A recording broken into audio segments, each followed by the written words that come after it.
guys, it's Allie, and today I'm here with a book review of Blue Lily, Lily Blue by Maggie Stiefvater, the third book in the Raven Cycle series. Alright, hey guys, so like I said, today I'm going to do a book review of Blue Lily, Lily Blue, which was an awesome book. And if you celebrate Christmas, Merry Christmas Eve's Eve to you!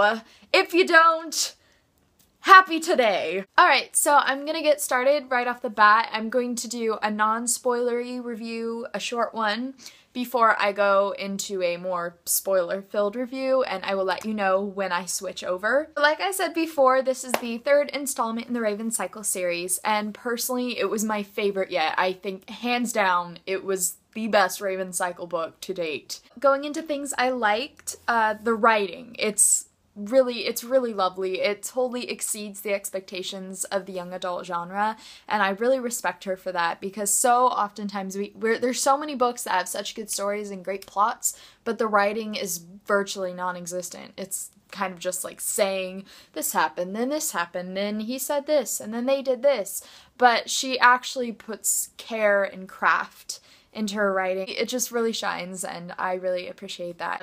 So I marked some examples of some really exceptional sentences, and they don't have any spoilers in them, so don't worry about it. This is on page 150, and this is Gansey. And a final anxious part, an ever-growing part, was occupied with the color of the fall sky, the leaves on the ground, the sense that time was passing without being replaced, that it was running out and spooling to the end. That's one of my favorites. And another one, also referring to Gansey, on page 334. Desire and dread lay right next to each other in his heart, each sharpening the other. There's just some really good lines in here, and I just really want to commend her for some really great work. As usual, the characters, fully realized, complex, relatable, real, every other adjective of that sort. Because these characters are so real, you have like an affinity towards them. You want to read about them, you want to hear about them, and it makes for such a better reading experience. And I gave this book 5 out of 5 stars because it was fantastic. But yeah, that's about all I can say without spoiling you. So if you have not read Blue Lily, Lily Blue, or the Raven Cycle in general, I would not watch the second part of this video. But get reading, because you'll be so glad you did. It's really a remarkable series in so many ways. So thanks for watching, non-spoilers. See you later! Alright, so if you have read the book, let's discuss. So I'm gonna start with things that I liked and I thought worked really well. Actually, no, right off the bat, I'm gonna say I can't think of much that I didn't like, and I'm sure there are some things somewhere, like little nitpicky things, but I don't think they're really worth the time to bring up in this review, so we're just not going to talk about those things. Stuff I really liked in this book. First of all, Adam's growth as a character was really great, because Adam's always so self-conscious and so worried about money, and he doesn't want anyone to help him. He is always going against Gansey, like, you know, he just wants to buy me and make me better because I'm poor and I'm worthless, and, you know, I need to make this money for myself and I need to make myself great. And he's been struggling with this since the first book, and finally in this book, because we saw in the last book how he reported his dad, so this book he's going to court for it. And finally he starts to realize, you know, Gansey actually is my friend, and him offering money is his way of helping and his way of supporting me in this time. It was just really great to finally see him come into himself. Another thing I loved, Blue and Gansey. I always love this. They have such a wonderful, sweet relationship, and I think it's so awesome that Maggie Stiefvater has created this wonderful love story without them ever having any physical contact. So it's really just about, you know, their personalities and their conversations that they have these feelings.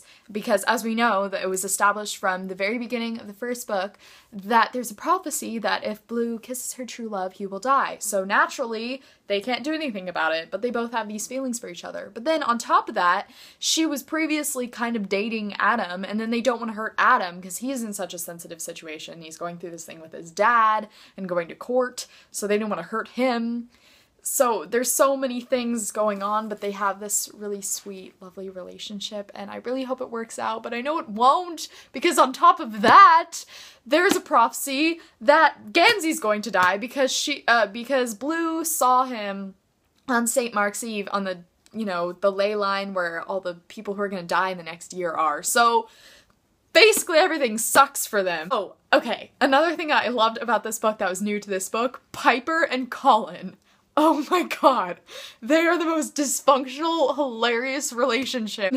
And, at the end when we see Neve and Piper and they're going into this tomb and Neve's like, okay, we need to be very careful about waking up the sleeper. And before Neve's even finished, Piper's like, hey, wake up. End of book. I'm like, classic Piper. She's awesome. She's so funny. Sorry, I'm just going really fast through all these things.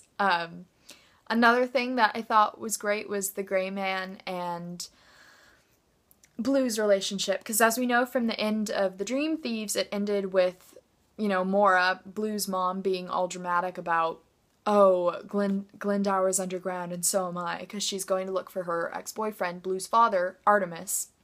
And we do meet them at the end, so that'll prove for some interesting things in the final book, considering that the Gray Man is in love with Mora, so tension. But I really like Blue and the Gray Man's conversations, and I love how they share that similar kind of sarcastic, dark sense of humor. This book is, it's paranormal and fantastical, and there's a lot of crazy things, but there's also some really awesome, relatable things that we see in this book. Not necessarily awesome, but amidst all this craziness, there's some really human things that go on. For instance, Persephone, she dies in a paranormal manner, but Blue experiencing death of a loved one for the first time.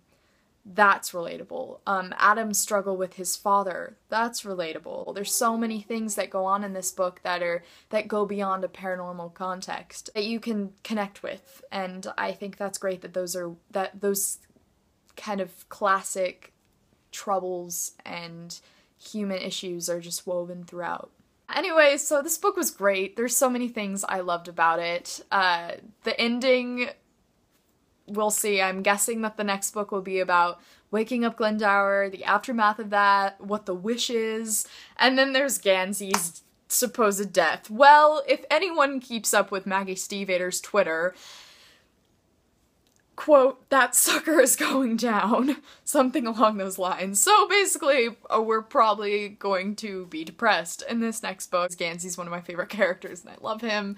And we know he's gonna die from the start. And there's always this hope that he isn't, but I mean, she's made it pretty clear that he's going to die. It remains to be seen how he will die. Will he die because Blue kisses him, or will something else happen? We'll have to wait and see. Thank you guys so much for watching. Keep on reading, guys. Bye!